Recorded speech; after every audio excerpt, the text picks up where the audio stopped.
So because this week is New Hampshire, I'm going to throw it back to September 17th of 2000, where Jeff Burton did something that only 2 other drivers have done 3 times before him, and it hasn't been done since. I'm throwing it back to the Duralube 300. Before you Google that race and try to go watch it, find out why you might not want to do that. Coming up next on Throwback Thursday. So, like I said before, you go back and watch that race, know this, that Jeff Burton led every single lap of that event, a feat that has only been accomplished by 3 times in Cup by 2 other drivers, one being Fireball Roberts in 1961 at Marchbanks Speedway. The other 2 were by Cale Yarborough, one time at Bristol in 73 and one time at Nashville in 78. But unlike those drivers, it was not complete driver domination. The first reason Jeff Burton won this race is because even though this track is only about 1 mile long, these cars had restrictor plates on them.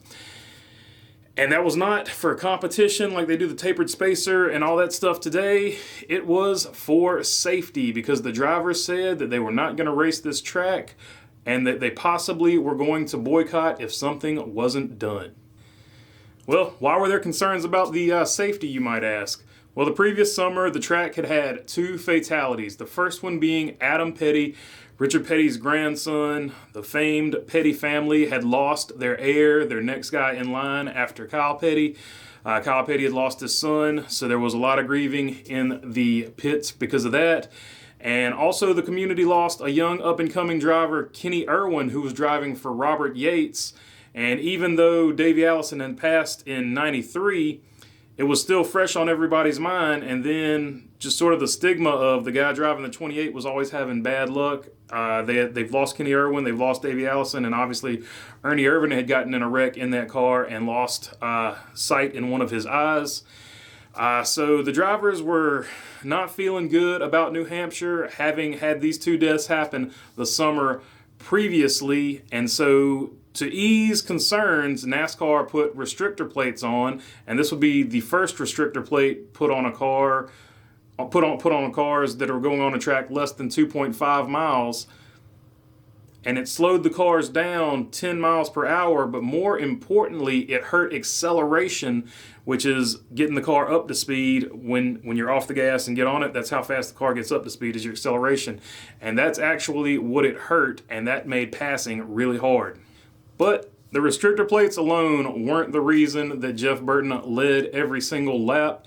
He caught a bunch of cautions that allowed him to pit under the yellow flag so that he didn't lose the lead during a green flag cycle of pits. In fact, he caught one on lap 96, he caught one on lap 99, he caught one on lap 216, he caught one on lap 247, he caught one on lap 290, and he caught one on lap 297, which ended the race under caution. That's right, back in the day, these races ended under caution.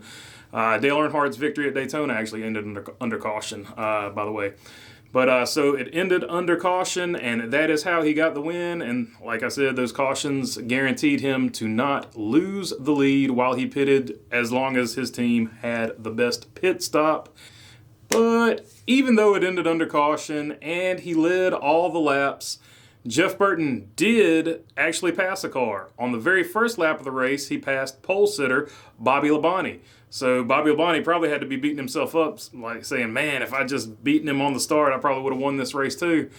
But he did actually make a pass in the race where he led every single lap. So that is a pretty cool stat. I don't know if those other drivers did that. They probably just let it wire to wire from the pole. I don't know. I'll have to go check that. But that is a cool little fun trivia tidbit. Another cool little fun trivia tidbit is New Hampshire, the next race, they got rid of the restrictor plate because it was just such a terrible race, and they put in softer walls. So this was the first track to have the softer walls.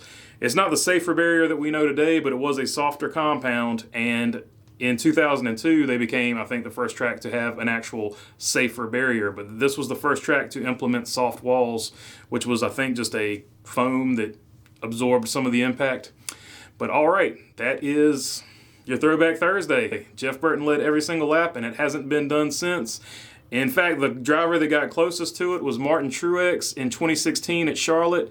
He led every single lap except for 8 of them, and he has been the closest to accomplish this feat since. So Jeff Burton remains the last guy to lead every single lap in a NASCAR race. That's all I got for you. If you like the content, subscribe down below. I really appreciate it, and leave a comment if you want to see something different. Other than that, thanks for your time. Peace.